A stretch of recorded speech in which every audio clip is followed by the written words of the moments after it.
Hello everybody, welcome to all of you. तो दोस्तों, आज की वीडियो में हम जिस टॉपिक पर चर्चा करने वाले हैं वो है हमारा डाइस यानी पासे का थर्ड पार्ट। ठीक है, इससे पहले हम अपने फर्स्ट और सेकंड पार्ट में चर्चा कर चुके हैं डाइस से रिलेटेड। हमने फर्स्ट पार्ट में डाइस से रिलेटेड चर्चा की थी कि डाइस का हमारे पासे का कॉन्सेप्ट क्या होता है। ठीक है, सेकंड टाइप्स के यानी डाइस से रिलेटेड हमने अपनी सेकंड पार्ट में चर्चा की थी कि हमारे डाइस से रिलेटेड एग्ज़ाम में कितने टाइप्स के क्वेश्चन बनते हैं। ठीक है, दो पार्ट हमारे डाइस से रिलेटेड हो चुके हैं और ये हमारा डाइस का यानी पासा का थर्ड पार्ट है। ठीक है, हम इसमें चर्चा करेंगे आगे के बारे में। ठीक है, जो हमने अब तक दूसरे पार्ट में की थी। देखिए, मैं रिवीजन कर देता हूँ कि दूसरे पार्ट में हमने क्या क्या किया था कि कितने टाइप्स के क्वेश्चन हमारे एग्ज़ाम में बनते हैं यानी डाइस पासा से। तो एक तो था सिंगल पास से रिलेटेड यानी सिंगल डाइस से रिलेटेड। दूसरे टाइप के क्वेश्चन थे टू डाइस से रिलेटेड और तीसरे टाइप्स के क्वेश्चन थे हमारे डाइस यानी पासे में मोर देन टू डाइस। ठीक है, और फोर्थ टाइप और लास्ट टाइप का हमारा डाइस में क्वेश्चन बनता है ओपन डाइस यानी खुला पासा। हम अपने सेकंड पार्ट में कहाँ तक पहुँच गए थे डाइस में? हम टू डाइस की बात कर रहे थे। टू डाइस में हमने टू क्वेश्चन किए थे यानी टू डाइस का मतलब होता है, मैंने बताया था सेकंड पार्ट में कि टू डाइस का मतलब होता है कि क्वेश्चन की स्टेटमेंट में हमें एक ही पासे के दो रूप दे दिए जाते हैं और उन दोनों रूपों में एक सतह कॉमन होती है। उस कॉमन सतह के आधार पर हम क्लॉकवाइज चलते हैं और विपरीत सतह को ज्ञात करते हैं। ठीक है, मैं लिख देता हूँ। टू डाइस से रिलेटेड हम चर्चा कर रहे हैं यानी एक ही पासे के हमें दो डाइस दे दिए जाते हैं। देखिए, फर्स्ट क्वेश्चन क्या था, हमने सभी की विपरीत सतह ज्ञात किस तरह से की जाती है डाइस में। सेकंड टाइप्स का हमने क्वेश्चन क्या था कि डाइस में विपरीत सतह भी ज्ञात करनी होती है, लेकिन क्वेश्चन की स्टेटमेंट में हमसे कह दिया जाता है कि निम्नलिखित एक ही पासे के दिए गए दोनों रूपों के आधार पर बताइए कि निम्नलिखित में से कौन सा विकल्प सही होगा, कौन सा ऑप्शंस सही होगा। और हमें ऑप्शंस में डाइस दे दिए जाते हैं और विपरीत सतहों के आधार पर हमें बताना होता है कि कौन सा ऑप्शंस या कौन सा डाइस हमारा सही होगा। ठीक है, अब हम थर्ड क्वेश्चन करने वाले हैं पासा यानी डाइस से रिलेटेड।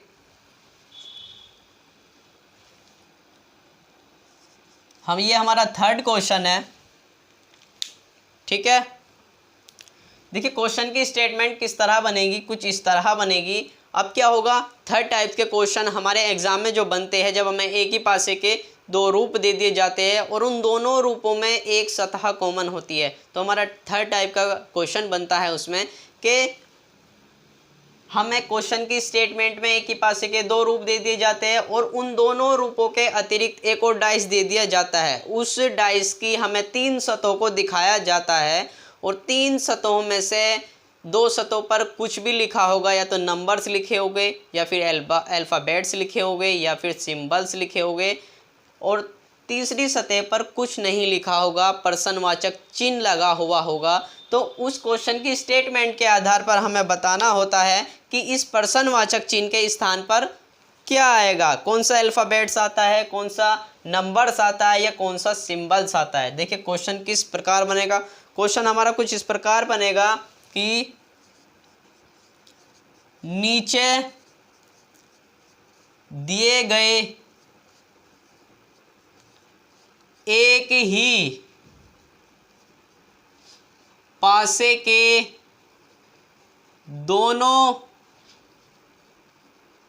रूपों के आधार पर बताइए प्रश्नवाचक चिन्ह के स्थान पर कौन सी संख्या होगी या कौन सी डिजिट होगी। ठीक है, इस तरह की हमारी क्वेश्चन की स्टेटमेंट बनेगी। और जो हमें एक ही पासे के दो रूप दे दिए जाते हैं वे दो रूप हमारे कुछ इस तरह हो गए कि एक ही पासे की हमें 3 सतहों को दिखाया जाता है। ठीक है, ये एक रूप बना दिया है और ये दूसरा रूप बना दिया है हमने। ठीक है, इस पहले रूप में पासे की तीनों सतहों पर कुछ इस तरह की हमारी डिजिट लिखी होती है और इस पासे की तीनों सतहों पर हमारी कुछ इस तरह की डिजिट लिखी होती है।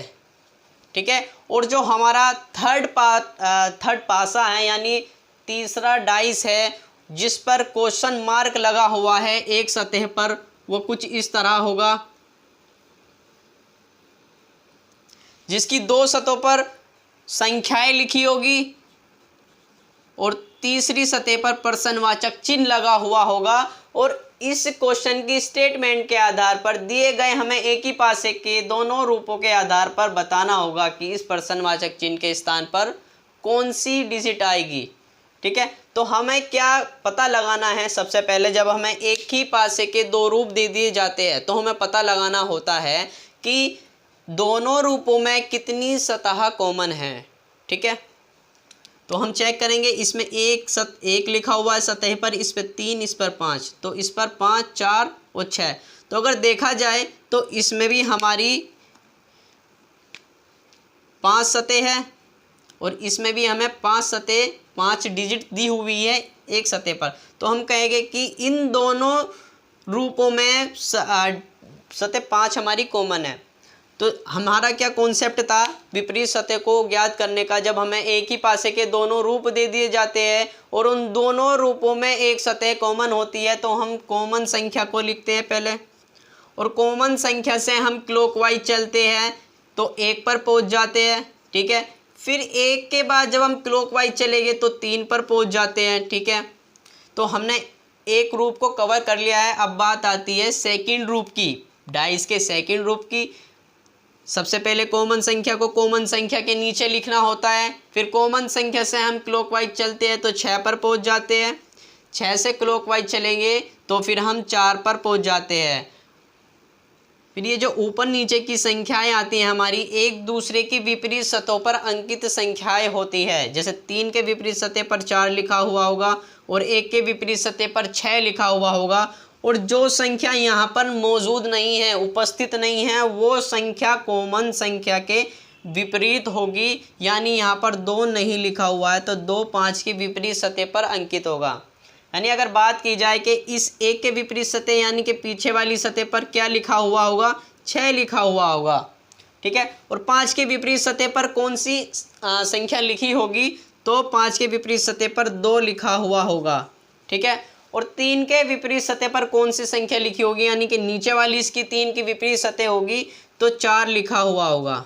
ठीक है, 3 के विपरीत 4, 1 के विपरीत सतह पर 6 और 5 के विपरीत सतह पर 2 लिखा हुआ होगा। अब हमें पता लग चुका है कि 3 की विपरीत सतह पर 4 लिखा हुआ है, 5 की विपरीत सतह पर 2 लिखा हुआ है और 1 की विपरीत सतह यानी पीछे वाली सतह पर 6 लिखा हुआ है। तो अब हम आसानी से बता सकते हैं कि इस डाइस में प्रश्नवाचक चिन्ह के स्थान पर क्या आएगा। ठीक है, अगर बात करें कि 3 के विपरीत सतह पर क्या लिखा हुआ होगा, 4 लिखा होगा।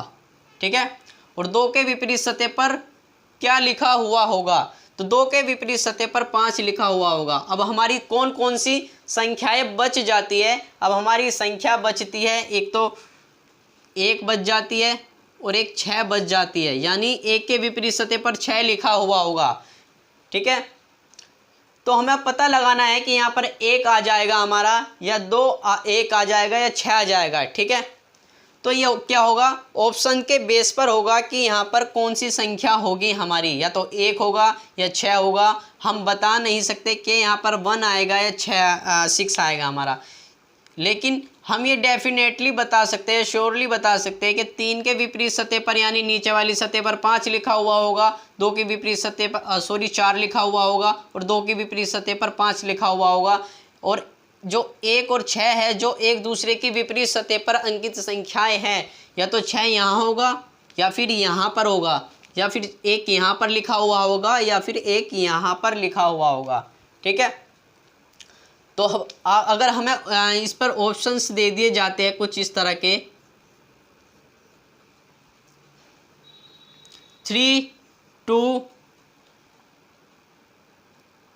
5, 6, तो इनमें से कौन सा ऑप्शंस हमें सही करके आना। देखिए अगर 3 की बात की जाए कि क्या यहाँ पर 6 आएगा या 3 आएगा। देखिए 3 तो यहाँ पर आ ही नहीं सकता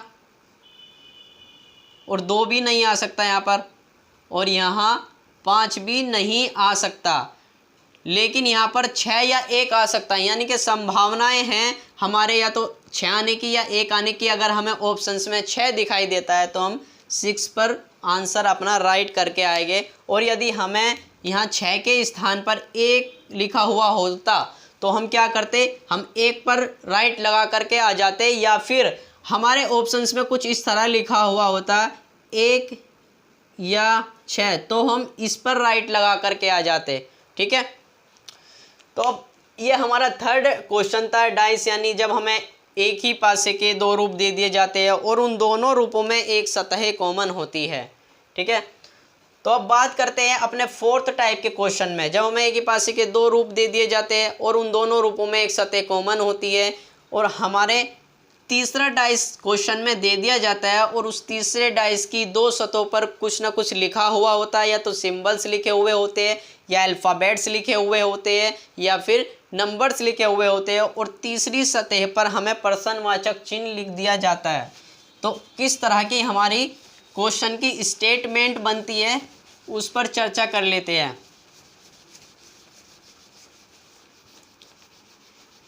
ठीक है, 3 क्वेश्चन हम कर चुके हैं जब हमें एक ही पासे के 2 रूप दे दिए जाते हैं और उन दोनों रूपों में हमें एक सतह कॉमन दी जाती है।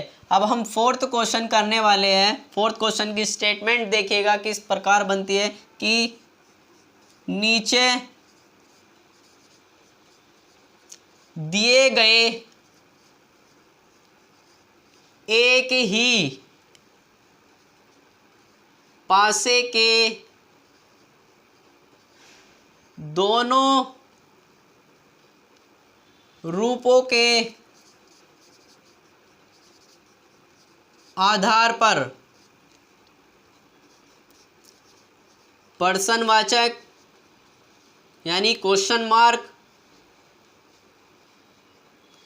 चिन्ह के स्थान पर क्या लिखा होगा। ठीक है, सेम रिपीटेड स्टेटमेंट है, लेकिन क्या होगा यहाँ पर हमारे डाइस कुछ अलग हो गए। डाइस में जो हमारी डिजिट होगी जो प्रत्येक सतह पर लिखी होगी वो कुछ अलग होगी, यानी यहाँ पर 3 लिखा होगा, यहाँ 2 लिखा होगा और यहाँ पर 6 लिखा होगा। ठीक है, ये हमारा डाइस का पहला रूप है। और जो हमें दूसरा रूप दे दिया जाता है जो कुछ इस प्रकार होता है, जिसकी प्रत्येक सतह पर लिखा हुआ होता है 5, 6, 1। ठीक है, ये हमारा सेकंड रूप है। अब जो हमें तीसरा डाइस दे दिया जाता है जिसकी 2 सतहों पर कुछ ना कुछ लिखा हुआ होता है और एक सतह पर प्रश्नवाचक चिन्ह लिखा हुआ होता है, वो किस प्रकार होगा, वो कुछ हमारा इस प्रकार होगा। ठीक है, यहाँ पर प्रश्नवाचक चिन्ह लिखा हुआ होगा और यहाँ पर हमारा 2 और 3 लिखा हुआ होगा। ठीक है, तो हमें सबसे पहले क्या करना है, क्वेश्चन की स्टेटमेंट आपके सामने लिखी हुई है कि नीचे दिए गए एक ही पासे के दोनों रूपों के आधार पर प्रश्नवाचक चिन्ह के स्थान पर क्या लिखा होगा। हमें दोनों रूपों के आधार पर बताना है कि 3 के विपरीत सतह पर क्या लिखा हुआ होगा, 2 के विपरीत सतह पर क्या लिखा होगा और क्वेश्चन मार्क चिन्ह के स्थान पर क्या होगा, यानी प्रश्नवाचक चिन्ह के स्थान पर हमारा क्या लिखा हुआ होगा। तो सबसे पहले हम क्या करते हैं, विपरीत सतहों को ज्ञात करते हैं। विपरीत सतहों को किस प्रकार ज्ञात करते हैं हम, जब हमें एक ही पासे के 2 रूप दे दिए जाते हैं तो हम दोनों रूपों में ये खोजते हैं कि दोनों रूपों में कितनी सतह कॉमन हो। देखिए कितनी सतह कॉमन है, इसमें 6 सतह कॉमन है और इसमें भी 6 कॉमन है। ठीक है, क्या इनके अतिरिक्त और सतह हमारी कॉमन है? नहीं है। तो हम सबसे पहले कॉमन संख्या को लिखेंगे। कॉमन संख्या के बाद जब हम क्लॉकवाइज चलते हैं तो हम 2 पर पहुंच जाते हैं। 2 से जब हम क्लॉकवाइज चलेंगे तो फिर 3 पर पहुंच जाते हैं। इसी प्रकार दूसरे रूप को भी हम कवर करेंगे। सबसे पहले कॉमन संख्या लिखेंगे कॉमन संख्या के नीचे, और कॉमन संख्या से हम क्लॉकवाइज चलेंगे तो 5 पर पहुंच जाते हैं। 5 से जब हम क्लॉकवाइज चलते हैं तो फिर हम 1 पर पहुंच जाते हैं। तो ये ऊपर नीचे की जो संख्याएं आ जाती हैं हमारी एक दूसरे की विपरीत सतह पर अंकित संख्याएं होगी। यानी 3 के विपरीत सतह पर 1 लिखा हुआ होगा, 2 के विपरीत सतह पर 5 लिखा हुआ होगा, और जो संख्या हमारी यहाँ उपस्थित नहीं है वो संख्या कॉमन संख्या के विपरीत सतह पर लिखी हुई होगी। यानी कौन सी संख्या नहीं है? 4 नहीं है। तो हम कहेंगे कि 4 6 की विपरीत सतह पर अंकित संख्या होगी। यानी 6 यहाँ पर लिखा हुआ है तो इसकी विपरीत सतह ये बाएं वाली हो गई, तो इस पर कितना लिखा होगा? 4 लिखा हुआ होगा। अगर बात की जाए कि 2 की विपरीत सतह यानी कि ये पीछे वाली सतह होगी, तो 2 की विपरीत सतह पर क्या लिखा होगा? 5 लिखा होगा। यानी कि 2 की विपरीत सतह 5 होगी। अगर 3 की विपरीत सतह की बात की जाए कि 3 की विपरीत सतह पर क्या लिखा होगा? 3 की विपरीत सतह पर जो इसकी नीचे वाली सतह है उस पर 1 लिखा होगा। ठीक है, इस प्रकार हमने डाइस की प्रत्येक सतह पर विपरीत संख्याओं को ज्ञात कर लिया है। अब हमें बताना है कि जब यहाँ 2 लिखा हुआ होगा या 3 लिखा हुआ होगा तो प्रश्नवाचक चिन्ह के स्थान पर क्या होगा। तो देखिए, हम सबसे पहले 2 की विपरीत सतह को लिखेंगे। 2 की विपरीत सतह पर अंकित संख्याएं क्या होगी? 5 होगी। ठीक है, ये हम कवर कर चुके हैं अपने प्रश्नवाचक डाइस में। ठीक है, और सतह 3 की बात की जाए तो सतह 3 के विपरीत सतह पर अंकित संख्या क्या होगी? 1 होगी। यानी इसके पीछे वाली सतह पर 1 लिखा होगा। इसको भी हम कवर कर चुके हैं। अब हम इतना सोल्व करने के बाद हमें पता लग चुका है कि क्वेश्चन मार्क चिन्ह के स्थान पर क्या आएगा? जो हमारी बची हुई संख्याएं हैं 6 और 4, या तो यहाँ पर 6 आ जाएगा या फिर यहाँ पर 4 आ जाएगा। लेकिन इन दोनों संख्याओं में से 6, 4 और 6, इन दोनों में से कौन सी संख्या यहाँ पर आती है हमारी, हमें ये पता लगाना है। देखिए, अगर हम पहले डाइस को देखते हैं तो पहले डाइस में क्या है? 3 और 2 दे रखा है। ठीक है, इसमें भी 3 और 2 दे रखा है। तो जब ऐसी संख्याएं डाइस किसी भी एक रूप में ऐसी हमारी संख्याएं दे दी जाती है जिसमें सेम होती है, तो हम क्या करते हैं? किसी भी संख्या से जो दूसरी डाइस में हमें दे रखी है, प्रश्नवाचक वाले डाइस में हमें दे रखी है, तो हम उससे किसी भी संख्या से हम क्या करेंगे? क्लॉकवाइज चलेंगे। ठीक है, क्लॉकवाइज चलने के बाद तो यहाँ पर कितना आ जाएगा? 6 आ जाएगा।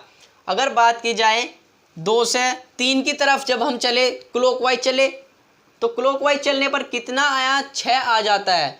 लेकिन अगर हम इस वाले डाइस में 2 से 3 की ओर चलना हो हमें, तो हम किस तरह चलेंगे? 2 से 3 की ओर चलने के लिए हमें यहाँ पे एंटी क्लॉकवाइज चलना पड़ेगा, यानी कि घड़ी की सुई की विपरीत दिशा में। ठीक है, लेकिन यहाँ पर इस वाले डाइस में हम 2 से 3 की ओर क्लॉकवाइज चले थे, यानी घड़ी की सुई की दिशा में, तभी हमें 6 मिला था। ठीक है, तभी हमें 6 मिला था। लेकिन जब हम इस प्रश्नवाचक डाइस में जाते हैं तो इस प्रश्नवाचक डाइस में हम 2 से 3 की ओर चलते हैं, तो हमें 2 से 3 की ओर चलने के लिए एंटी क्लॉकवाइज चलना पड़ेगा, यानी कि घड़ी की सुई की विपरीत दिशा में। तो जब विपरीत दिशा में चलेंगे तो 6 तो आने से रहा, क्योंकि यहाँ पर क्लॉकवाइज चलने पर ही, यानी कि घड़ी की सुई की दिशा में चलने पर ही हमें 6 मिल रहा है। तो हमारा आंसर क्या होगा? 4 होगा। यानी यहाँ पर 4 लिखा होगा और यहाँ पर हमारा 6 लिखा हुआ होगा।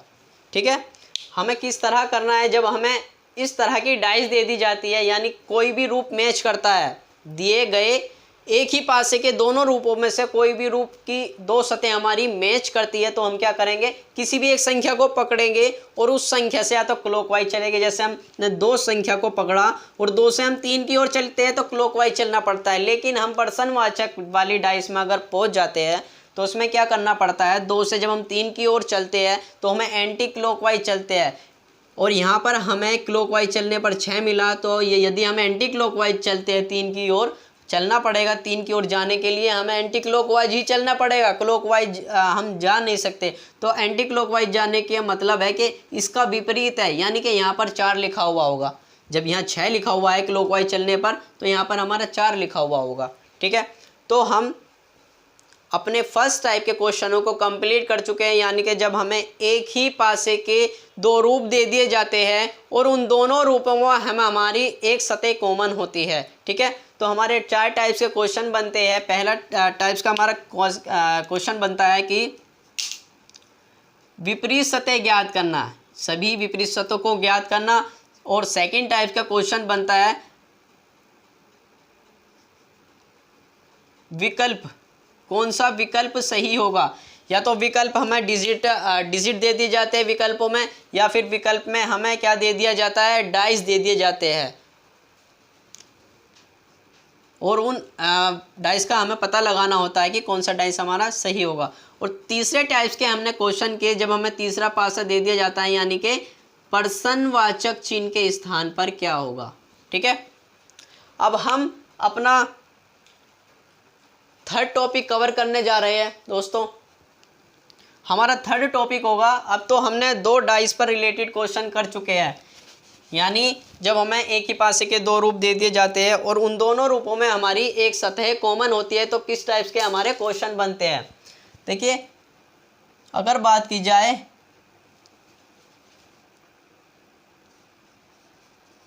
2 डाइस की, यानी एक ही पासे के 2 रूप दे दिए जाते हैं और उन दोनों रूपों में यदि 2 सतह कॉमन आ जाती है, तो किस प्रकार के हमारे क्वेश्चन बनते हैं, क्वेश्चन की स्टेटमेंट किस टाइप्स की होगी हमारी, उस पर चर्चा कर लेते हैं।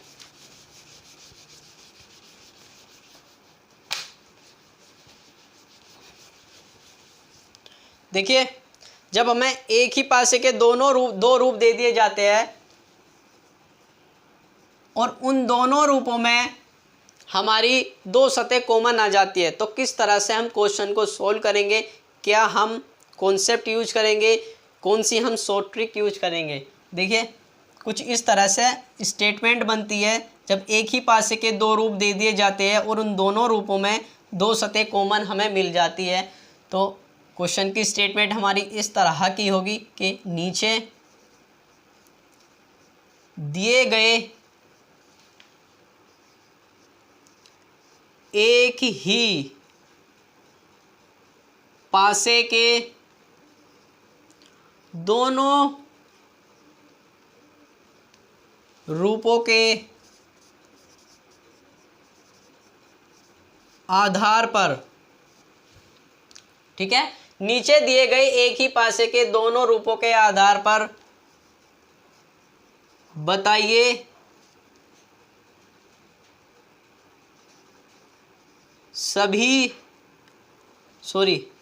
बताइए सतह 4 के विपरीत सतह पर कौन सी संख्या अंकित होगी। ठीक है, नीचे दिए गए एक ही पासे के दोनों रूपों के आधार पर हमें बताना है कि सतह 4 के विपरीत सतह पर कौन सी संख्या लिखी हुई होगी। और जो हमें एक ही पासे के 2 रूप दिए जाएंगे वो कुछ इस तरह होंगे।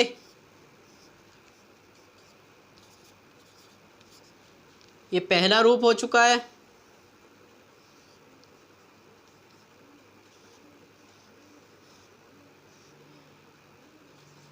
ये हमारा दूसरा रूप हो चुका है। तो हमें क्या बताना है, हमें बताना है कि 4 के विपरीत सतह पर अंकित संख्या क्या होगी। लेकिन क्वेश्चन कौन सा कर रहे हैं हम, क्वेश्चन सबसे पहले हम जानेंगे कौन सा कर रहे हैं, जब हमें एक ही पासे के 2 रूप दे दिए जाते हैं और उन दोनों रूपों में 2 सतह कॉमन होती है। तो हम क्वेश्चन को सोल्व करने से पहले क्या देखेंगे, सबसे पहले हमें देखना होता है कि कितनी सतह कॉमन है दोनों रूपों में। देखिए, इसमें 2 लिखा हुआ होगा, ठीक है, इसमें भी 2 लिखा हुआ है और इसमें भी 3 लिखा हुआ है और इस वाले रूप में भी 3 लिखा हुआ है। यानी कि दिए गए एक ही पासे के दोनों रूपों में दो सतह कॉमन होती है, तो कॉमन संख्या के अतिरिक्त जो हमारी संख्या बचती है, यानी यहाँ पर 4 बच गया और यहाँ पर 1 बच गया, ये दोनों एक दूसरे के विपरीत सतह पर अंकित संख्याएं होगी। ठीक है, यानी जब पासे के हमें दो रूप दे दिए जाते हैं और उन दोनों रूपों में हमारी दो सतह कॉमन होती है, तो विपरीत सतह पर अंकित संख्याएं कौन कौन सी होगी, ये ज्ञात करने के लिए हम क्या करते हैं, ये ज्ञात करने के लिए हम कॉमन संख्या के अतिरिक्त जो भी हमारी संख्याएं बचती है, जैसे कि यहाँ 3 और 2 कॉमन है, तो यहाँ पर 4 बच गया। ठीक है, 4 लिख दिया, और यहाँ भी 3 और 2 हमारा कॉमन है, तो यहाँ 1 बच गया हमारा, हमने 1 यहाँ पर लिख दिया। तो ये 4 और 1 दोनों एक दूसरे के विपरीत सतह पर अंकित संख्याएं होगी। ठीक है, तो हम कहेंगे कि 4 के विपरीत सतह पर अंकित हमारी संख्या 1 होगी। ठीक है, तो ये हमारा फर्स्ट टाइप का क्वेश्चन था, जब हमें एक ही पासे के दो रूप दे दिए जाते हैं और उन दोनों रूपों में हमें दो सतह कॉमन दे दी जाती है और हमें विपरीत सतह निकालनी होती है। कौन सी वाली, जो हमें डाइस में ही दी हुई होती है, जैसे कि इसमें 4 दिया हुआ होता है। यदि हमें वो संख्या ना दी हो जो हमें ज्ञात करनी हो, यानी कि हमसे पूछ लिया जाता है इसमें कि 5 के विपरीत सतह पर कौन सी संख्या होगी, तो क्या हम निकाल सकते हैं? नहीं निकाल सकते। ये हम केवल विकल्पों के आधार पर ही बता सकते हैं कि 5 के विपरीत सतह पर कौन सी संख्या होगी या 6 के विपरीत सतह पर कौन सी संख्या होगी। ठीक है, तो इससे रिलेटेड क्वेश्चन पर भी हम चर्चा कर लेते हैं कि किस तरह की स्टेटमेंट बनती है जब हमें एक ही पासे के दो रूप दे दिए जाते हैं और उन दोनों रूपों में दो सतह